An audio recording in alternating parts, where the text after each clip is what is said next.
You'll have to excuse me if you can hear the rain banging on the window because it's a freezing, miserable January day today. But I did figure it was time enough to talk about the last bits of news for the episode, which is due to release tomorrow. And right at the end of last week, ArenaNet did a big stream, their first one actually since November, where a lot of new details did come out. I'm pretty eager to talk about. The stream itself was actually a shorter form one than normal. They only did one segment. It was about 48 minutes, but I can give you all the major details in a much shorter space of time than that. A lot of it they spent on visual effects stuff, which, while interesting, I'm sure is not the goodies many of you are going for. Just before we jump into that, another thing as well about the upcoming balance. You may remember me talking about this on a recent video. There's a PvP world versus world centric large balance patch coming out soon. And well, shortly after I last talked on the subject, during one of the devs' world versus world streams a couple of weeks back now, they were asked by the chat how exhaustive it was. Supposedly 500 to 700 different traits and skills. And if you think about it, a lot of traits kind of function like skills. You just don't directly control when they trigger. Have changed. 500 to 700 was, I think, the range that they gave. That's really nuts.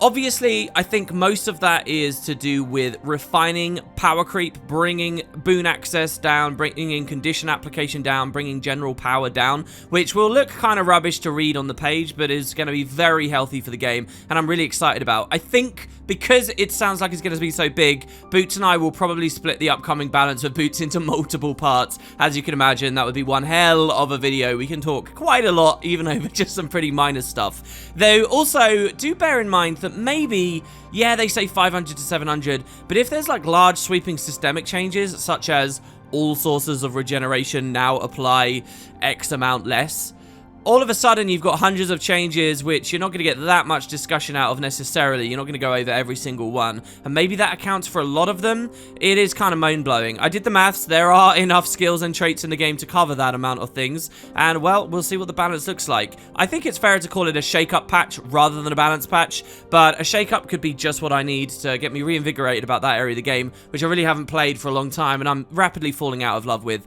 Pretty confident it's more worthwhile for me to be playing and doing other stuff over this year. So let's talk about their stream. Now, there were no spoilers here for the next patch, obviously. ArenaNet are usually very careful about that, so you can listen to everything I'm about to say. They're mostly gameplay, clarifications, and little tidbits that we didn't know before. So first of all, I will compliment the music.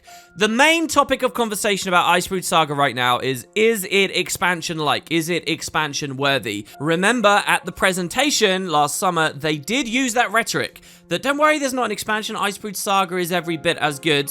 Well, obviously there's no announcement of elite specializations, which is a big part of that for everyone, but there's a lot more to game updates than simply elite specs. There's a lot more that makes an expansion than just that. And sadly, over the prologue and then episode 1, which you could complete very, very quickly in terms of all of its achievements and rewards, I feel like the story was about on par with most, it hasn't felt expansion level. So one place I will compliment is the music. This stream displayed a lot of it.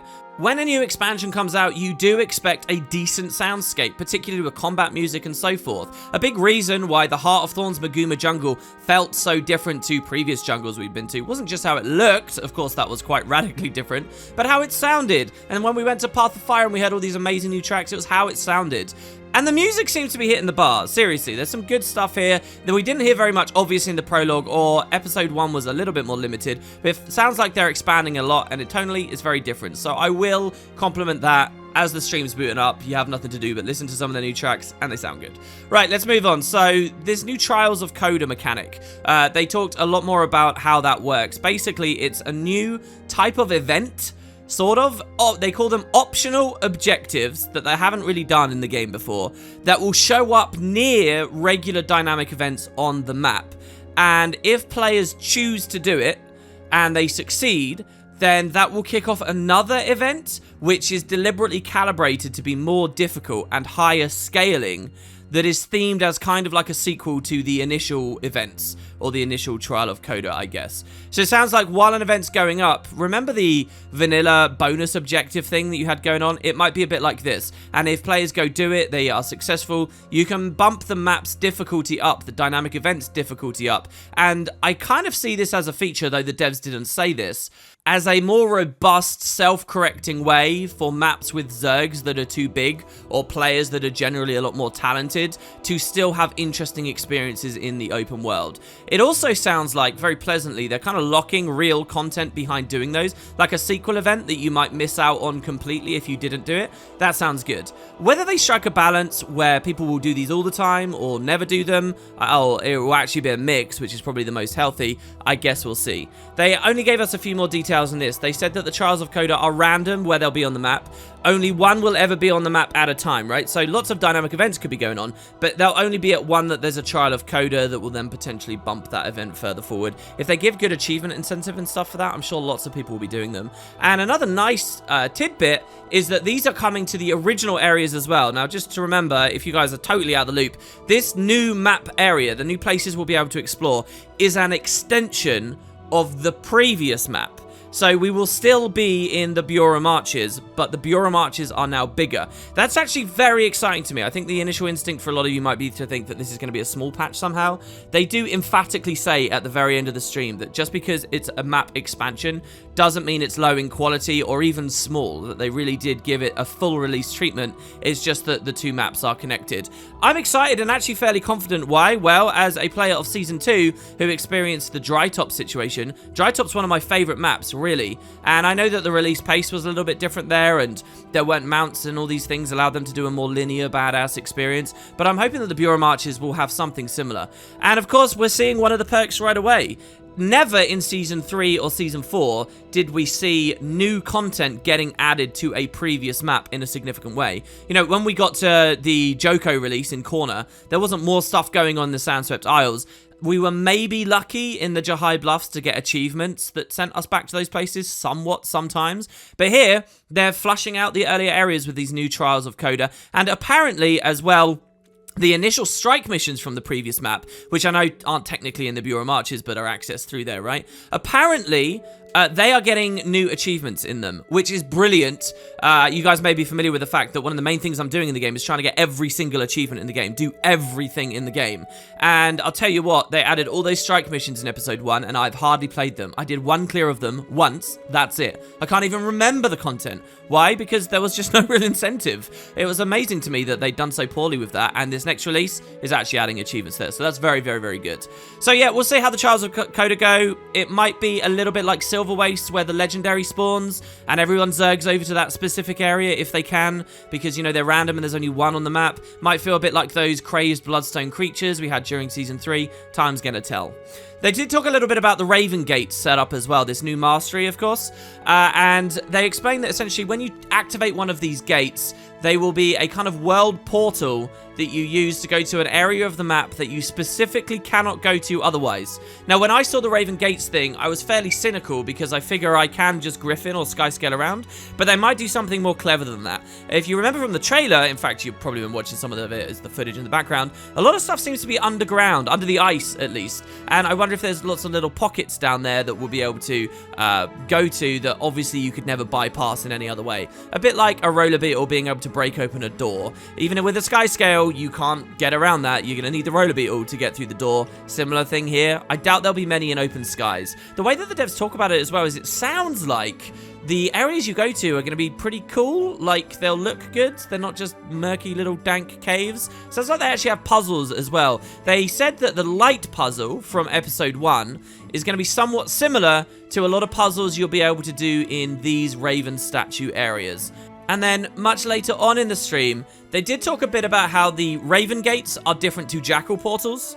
I saw a lot of cynicism when this was announced that the devs had just copy-pasted a mastery, as if people forgot that New Hawk Wallows were a thing, or that the Skrit diving holes were a thing, or any number of other mechanics I'm sure have crept up every now and then. I don't mind a reflavored mastery that does something similar to what we had before, but now is inaccessible to me. That still accomplishes the goal of the mastery system. But nonetheless, the devs did say that they are kind of different. They're more lock and key, apparently.